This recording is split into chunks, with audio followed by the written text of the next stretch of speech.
I rise with you in the way of the morning. The first time I thought that things weren't right with my health, I was 19 at the time. I was playing rugby league for Norths in Brisbane. I was told that I had chronic kidney failure. And at the time it was actually an acute attack, and my kidneys were, they were failing quite rapidly, and told me there would be a 50% chance that I would need a kidney transplant within the next 10 years.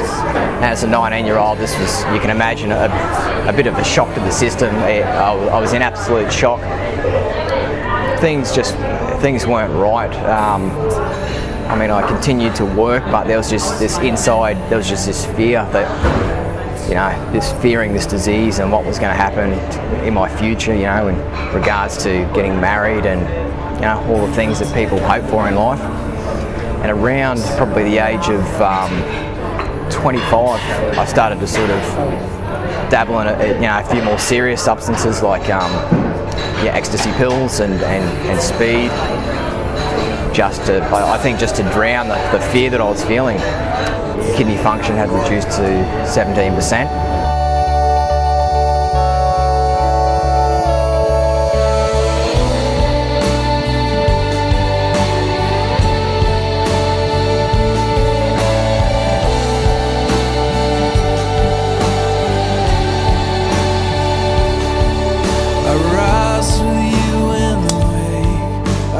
Myself and Bree got married, and Dave came along to the reception and met Andrew McLennan.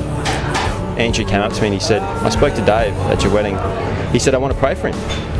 I want to pray for Dave." So he said, "Hook it up, tee it up." At the time I was just desperate, just needing something, or I just wanted some hope. And him and Glenn came out and laid hands on me and prayed, and I just felt this peace, like everything was going to be okay with my life and my health. And then Andrew just jumped straight at me and said, would you consider giving God a go? Like, he's real. And I didn't even think. I'm just like, yeah, I'm in.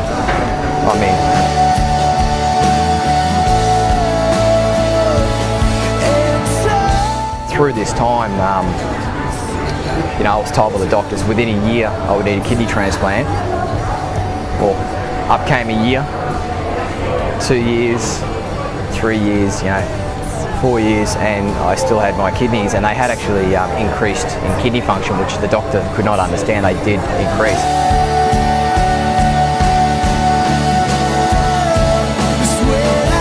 And then out of left field comes this thought in my head, and now I know that thought, or that I know it was God speaking to me. It's just like, what's happened here?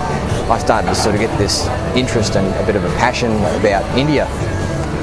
I mentioned to my doctor that I wanted to do this trip, and he looked at me, he dropped his pen onto the paper and said, "You might not come back." I got prayer from a lot of good friends around me, and just believed that everything was going to be okay, and went and did it.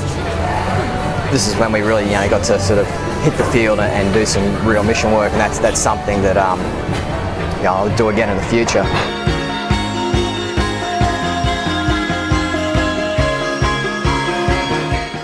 I met Lauren on a elevation. I think we had a barbecue or something up the coast, and I told Lauren that I was going up for the blood test, but I didn't know that I was going to be going on dialysis. She rang as I was walking back to my car after being in the hospital, and I told her the news, and I thought, this girl's not going to be able to handle this, and she would pick me up each night for the first couple of weeks because I couldn't drive, just with the whole, your body trying to adjust to it.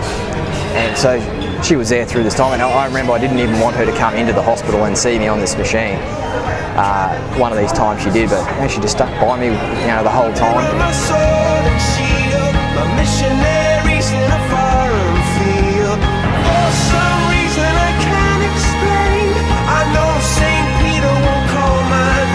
A few hours before the operation, waiting, me and Lauren in this room, we were both really scared, and then we just had this peace come over us. Like, I remember being actually relaxed. The surgeon came in, he looked at me and said, you're so relaxed, you're going to be fine.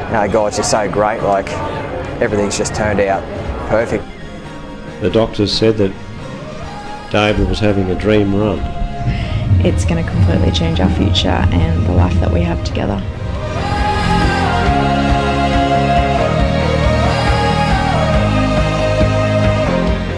Now I just feel that I have nothing holding me back in life, that I can pretty much just take it on, just believe God for things and just do it. Yeah.